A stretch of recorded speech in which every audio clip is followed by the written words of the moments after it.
स्नेनिल्स art of teaching या चॅनलवरती आपल्या सर्वांचं स्वागत आहे. विद्यार्थी मित्रांनो, पुणेच्या संदर्भात आपण हा व्हिडिओ बनवत आहे.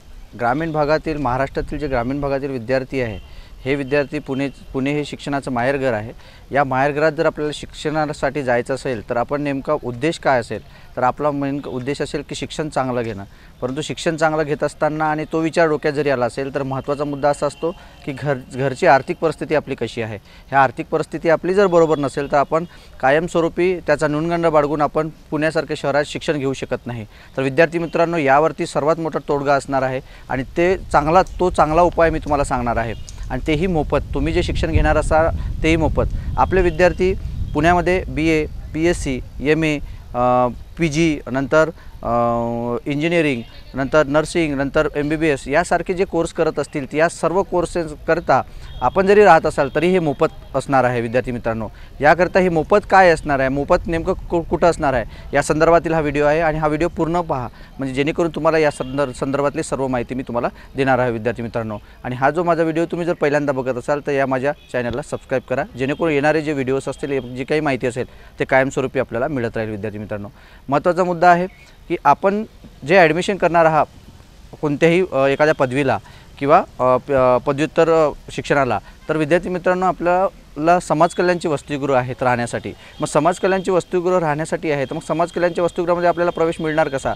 तर प्रवेश विद्यार्थ्यांनो आता आपल्याला मोफत प्रवेश मिळत आहे. मोफत प्रवेश म्हणजे आपल्याला त्यात ऑफलाईन पद्धतीनं आणि यावर्षी आपल्याला ऑनलाईन पद्धतीनं आपल्याला प्रवेश मिळणार आहे. मग ऑनलाईन पद्धतीनं प्रवेश मिळत असताना या ठिकाणी फॅसिलिटीज काय आहे, तर फॅसिलिटी महत्त्वाचा मुद्दा. फॅसिलिटीजमध्ये आपल्या जेवणाचा विचार करू आपण. जेवणामध्ये जेवण हे मोफत असते विद्यार्थी मित्रांनो, आणि ती मेस ही 4,000 ते 5,000च्या दरम्यानची मेस असते विद्यार्थी मित्रांनो, आणि तेही मोफत असते. मग त्यामध्ये मिळते काय, भाजी, भात, पोळी, वरण.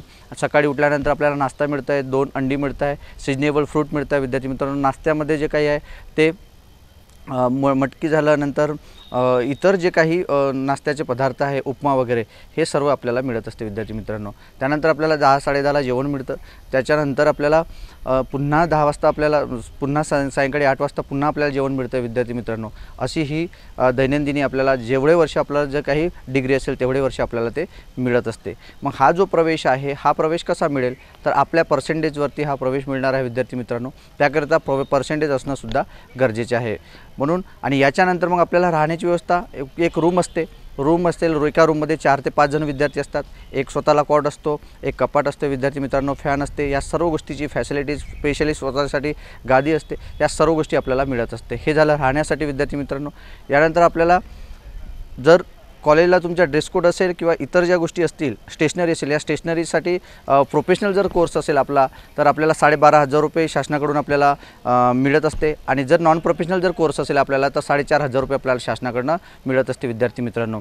यानंतर विद्यार्थ्यांना जर आपल्याला मग पुण्यात जर राहतो आहे तर पुण्यात हॉस्टेल कुठे आहेत, तर पुण्यात विद्यार्थी मित्रांनो येरवड्याला हॉस्टेल आहे, विश्रांतवाडीला हॉस्टेल आहे, मोसीला हॉस्टेल आहे विद्यार्थी मित्रांनो, पुणे स्टेशनला हॉस्टेल आहे. या ठिकाणी मोठी हजार विद्यार्थ्यांची वसतिगृह आहे विद्यार्थी मित्रांनो. तर आपण या ठिकाणी प्रवेश घेऊ इच्छिता. मग यात प्रवेश कोणाला मिळणार आहे, तर मागासवर्गीय जे काही सर्व प्रवर्गातील विद्यार्थी आहे, SC, ST, OBC, EBC, नंतर SBC, NT, विजे, या सर्व जातीतील विद्यार्थ्यांकरता या ठिकाणी प्रवेश मिळणार आहे विद्यार्थी मित्रांनो.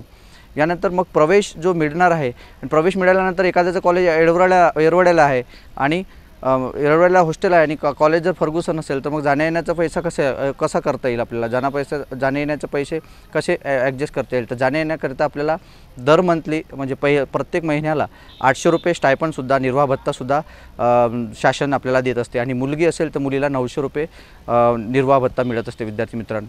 फक्त आणि हे जे हॉस्टेल्स आहेत, हे हॉस्टेल फक्त मुलांकरिताच आहे का, नाही, तर मुलींकरितासुद्धा हे हॉस्टेल्स आहेत. विश्रामवाडीला मुलांचे पण हॉस्टेल आहेत आणि मुलींचे पण हॉस्टेल आहे विद्यार्थी मित्रांनो. म्हणून ज्या काही गोष्टी ज्या असणार आहेत, ह्या सर्व गोष्टी विद्यार्थी मित्रांनो आणि मैत्रिणींनो, हे सर्व मोफत असणार आहे. कोणताही एकही रुपया आपल्याला या ठिकाणी लागणार नाही आहे. आणि जर आपल्याला वसतिगृहामध्ये जर प्रवेश मिळाला नाही, तर मग शिक्षणाचं कसं, तर त्याकरिता शासनाने पुन्हा आपल्याकडे विद्यार्थी सहायता समितीचे जे काही वसतिगृह आहेत ते सुद्धा पुण्यामध्ये आहेत. तर ते पुण्यामधले जे वसतिगृह आहेत ते शिवाजीनगरला, गोखलेनगरला 2 वसतिगृह आहेत. या ठिकाणी सुद्धा जाऊन आपण तिथे राहू शकता. राहण्याची आणि खाण्याची व्यवस्थासुद्धा विद्यार्थी सहायता समितीमार्फत केली जाते विद्यार्थी मित्रांनो. म्हणून ग्रामीण भागातील जर विद्यार्थी पुण्यात जर शिकायला येत असेल तर कोणत्याही एकही रुपया न लागता या योजनेचा फायदा घेऊन, या वसतिगृहाचा फायदा घेऊन विद्यार्थी हा तिथं राहू शकतो आणि आपलं मोफत शिक्षण घेऊ शकतो. कोणत्याही आर्थिक खर्चाविना विद्यार्थी तिथं राहू शकतो. हा व्हिडिओ याकरता बनवतो आहे मित्रांनो की ग्रामीण भागातील विद्यार्थ्यांचा न्यूनगंड असतो की आम्ही आर्थिक परिस्थिती बरोबर नसल्याने, हलाखीची परिस्थिती असल्यामुळे आम्ही तिथे शिक्षण घेऊ शकत नाही. पण तुम्ही जर आर्थिक गरीब असाल आणि आपण जर खरंच तुमच्या स्पार्क असेल आणि हुशार असाल तर त्याची जबाबदारी नेचर फाउंडेशन नागपूर कायमस्वरूपी घेणार आहे. आणि त्याकरता तुम्ही बिनधास्तपणे मला फोन करू शकता आणि तुम्ही मला सर्व माहिती विचारू शकता. विद्यार्थी मित्रांनो, फॉर्म भरण्यापासून तर आपल्या तिथल्या प्रवेशापर्यंत आम्ही तुम्हाला कायमस्वरूपी मदत करू आणि शेवटपर्यंत आपल्यासोबत राहणार आहोत. विद्यार्थी मित्रांनो, हा जो व्हिडिओ आहे, हा व्हिडिओ आपल्याला कसा वाटला हे आपल्याला मला कमेंट बॉक्समध्ये कळवा. आणि महत्त्वाचा मुद्दा असा आहे की मी माझा नंबर पण तुम्हाला देतो आहे, तो नंबर पण तुम्ही लिहून घ्या, जेणेकरून मला व्हॉट्सअपला तुम्ही मेसेज करून सांगू इच्छिता. विद्यार्थी मित्रांनो, आणि जर प्रवेश घ्यायचा असेल तर शेवटची तारीख जी आहे, ही शेवटची तारीख 30 तारीख आहे UG करिता. विद्यार्थी मित्रांनो, तर तो फॉर्मसुद्धा तुम्ही भरून घ्या. माझा मोबाईल नंबर आहे 9403187359. Nilesh Nannaware, nature foundation, Nagpur. धन्यवाद मित्रांनो.